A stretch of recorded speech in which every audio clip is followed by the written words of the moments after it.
आज हिंगोलीमधील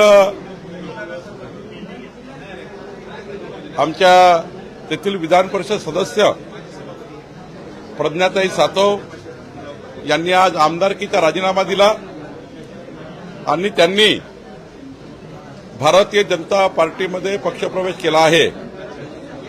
सोबतच माजी आमदार दिलीप मानेजी यांनी सुद्धा आपल्या हजारो कार्यकर्त्यांसहित भाजपमध्ये पक्षप्रवेश केला। खरं तर प्रज्ञाताई सातव यांनी सांगितलं, माननीय पंतप्रधान मोदींच्या विकसित भारताच्या संकल्पाला साथ देण्याकरता माननीय मुख्यमंत्री देवेंद्र फडणवीसजी यांनी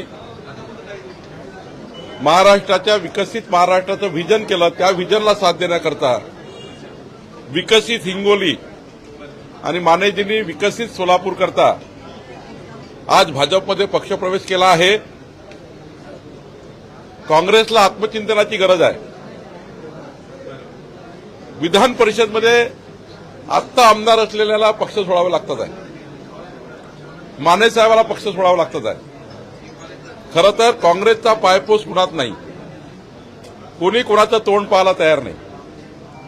काँग्रेस पार्टीचे नेते भरकळलेले आहेत आणि कुणाचंच त्या ठिकाणी तिथले आमदार, तिथले पार्टीचे कार्यकर्ते यामध्ये कुणाकडे जायचं, कुणाकडे दाद मागायची, कुणाकडे विकासाचं त्या ठिकाणी रचना उभी करायची काही नाही आहे।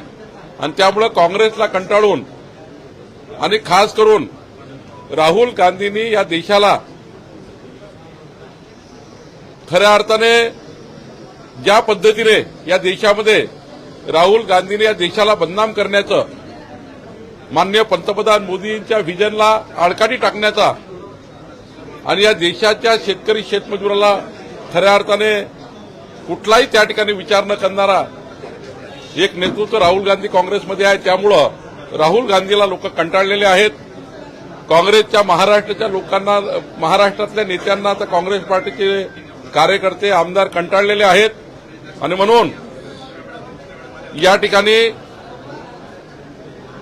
माननीय प्रज्ञाताई आणि माननीय मानेजींनी काँग्रेसचा या ठिकाणी हात सोडला आहे आणि भारतीय जनता पार्टीत पक्षप्रवेश केला आहे। प्रज्ञा सातव यांची आमदारकीची टर्म अजूनही बाकी होती। 5 वर्ष शिल्लक असताना त्यांनी आमदारकी सोडत भाजपमध्ये पक्षप्रवेश केला आहे।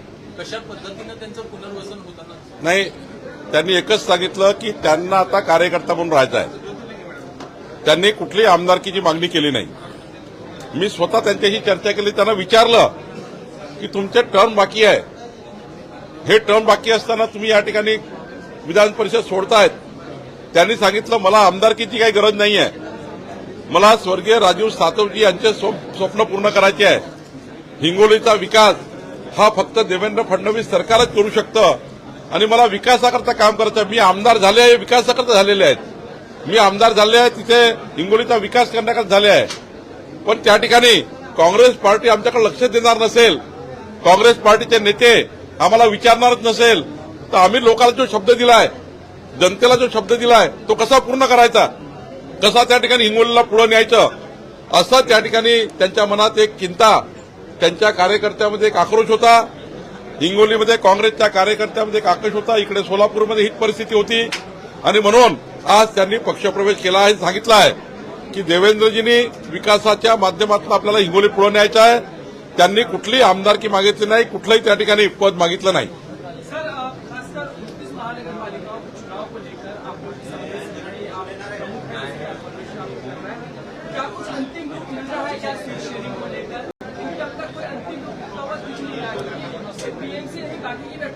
देखिए, महायुति का संकेत तो दे दिया गया। हर महानगर पालिका में शिवसेना के 5 नेता और भाजपा के 5 नेता मिलकर वहां पर बैठकें चालू हो चुकी है और मुझे विश्वास है कि भारतीय जनता पार्टी शिवसेना महायुति ही अलायंस में लड़ेगी। जहां जहां और अलायंस है हमारे 13 पार्टी के, वो भी अलायंस हमारे साथ में रहेंगे। जहां जहां नहीं होता है वहां पे वो मित्र पक्ष करके लड़ेंगे। जैसा अजित पवार जी ने कहा है कि हम पिंपरी चिंचवड, पुणे में वो नहीं लड़ेंगे, मुंबई में नहीं लड़ेंगे, क्योंकि उनके कार्यकर्ता, उनके एक टीम है वहां पर, उनको भी चुनाव लड़ना है सारी जगह। और कम लिमिटेड जगह है, तो हर कार्यकर्ता को चुनाव लड़ना है। 9 साल के बाद चुनाव आया है, तो मुझे लगता है कि ऐसे केस में जहां पे अजीत दादा की भूमिका है वो कुछ महानगर पालिका में अलग लेनी है, लेकिन हमने शिवसेना भाजपा के साथ मिलकर एक अलायंस और सबको बोला है, हमारे 13 पार्टियों को, जिनको जिनको आना है वो निश्चित रूप से हमारे साथ आकर यहाँ पे अलायंस की बात करें। एक 3-4 दिन में सारा पिक्चर क्लियर हो जाएगा, 3-4 दिन में सारा चित्र आ जाएगा। कालपासून निवडणुका तोंडावर आहेत, 29 महानगरपालिकांच्या निवडणुकीबद्दल तुम्ही बोलताय। कालपासून परत एकदा मित्रपक्षामुळे भाजपची एक मोठी अडचण झाली मिळते, कारवाई झाली, खातं काढलं गेलं, मात्र अद्याप राजीनामा नाही। असं आहे, त्या राष्ट्रवादी काँग्रेसमध्ये त्यांचे नेते अजितदादा पवार आहे। अजितदादा पवारांनीच त्या ठिकाणी निर्णय घ्यायचा आहे। अजितदादांनीच त्या ठिकाणी निर्णय घेऊन त्या ठिकाणी आपल्या पक्षाबद्दल किंवा आपल्या नेत्याबद्दल चर्चा करायची आहे आणि त्यामुळे अजितदादाच निर्णय करतील। पण बावनकुळे साहेब, काल परवापासून म्हणजे 1 वर्षात तुम्ही एककडे सेलिब्रेट करत असताना चांगलं सरकार, चांगलं सुशासन, मुख्यमंत्र्यांचा सगळा कारभार, भाजपच्या एकाही मंत्र्यावर कुठेही गालबोट लागलं नाही, मात्र राष्ट्रवादी आपली अजित पवारांपासून मग आपले मुंडे असतील, फुकाटे असतील, शिवसेनेच्या अनेक मंत्र्यांवर लागलं। मित्रपक्षांमुळे भाजपची होणारी अडचण, यामुळे पुढे तुम्ही पुढाकार येऊन मोठा भाऊन कारवाई करणार नाही? असं आहे, महायुती अलायन्स करताना विकसित महाराष्ट्राकरता अलायन्स झाला आहे। माननीय देवेंद्रजींच्या नेतृत्वामध्ये एकनाथजी, अजितदादा आम्ही एकत्र आलो महाराष्ट्राचा विकासाकरता। आता अजितदादांनी त्यांच्या पक्षामधल्या सर्व नेत्याबद्दल त्यांना अधिकार आहेत, एकनाथ शिंदेंना त्यांचा अधिकार आहेत आणि भाजपाचे अधिकार देवेंद्र फडणवीसजींना आहेत। त्यामुळे त्यांच्या पक्षामध्ये त्यांच्या नेत्यांनी कसं काय त्यांचं हे करावं हे त्यांच्या नेत्यांनी बघायचं आहे। आम्ही कुणालाही त्या ठिकाणी त्यांच्या नेत्यांच्या त्यांच्या संघटनेमध्ये किंवा त्यांच्या पक्षामध्ये लोडबोड करण्याचा आमचा काही अधिकार नाही।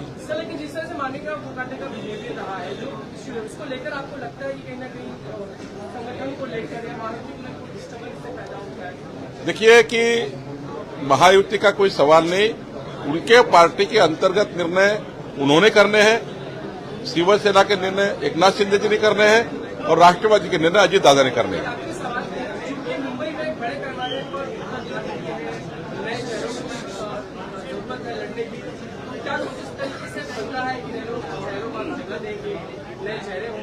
देखिए, हमने तय किया है युवाओं को तो हम लोग चांस देंगे ही, लेकिन इलेक्टिबिलिटी कैपेसिटी ये बहुत बड़ा निर्णय होता है। आखिर जीतना है, 51% की लड़ाई लड़नी है, 2/3 बहुमत से जीतना है महायुति को। इसलिए चुनाव में जो जीतने वाला है और जो युवा है और जो प्रभावी कार्यकर्ता, वो 5 साल जो नगर सेवक चुन के आने बाद नगर सेवक करके अपनी भूमिका समाज के लिए समर्पित करके भावना रखता है और वो नगर सेवक सवेरे से उठकर शाम तक जनता की सेवा में ईमानदारी से काम करेंगे, ऐसे कार्यकर्ताओं का चयन करने की प्रक्रिया हमारी चल रही है। हमारे अध्यक्ष जी रविंद्र चौहान जी, हमारे देवेंद्र फडणवीस जी और हम सब लोग बैठकर ये प्रक्रिया पूरी करेंगे और निश्चित रूप से अच्छे कैंडिडेट ये चुनाव में रहेंगे। नाशिकच्या पालकमंत्री पदावर डोळा ठेवून होते फुकाटे, त्यामुळे भाजपच्या चक्रव्यूहात ते अडकल्याचं संजय राऊत म्हणतात। आता कोर्टाने निर्णय दिलाय, भाजपाचा थोडी निर्णय आहे। त्यांना काही बोलायची सवय आहे तर कोण काय करणार?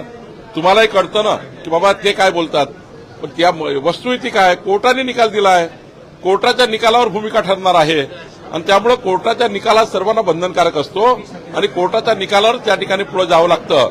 त्यांना अपील करण्याची संधी आहे, पुढे जाण्याची संधी आहे। त्यामुळे भारतीय जनता पार्टीचा काही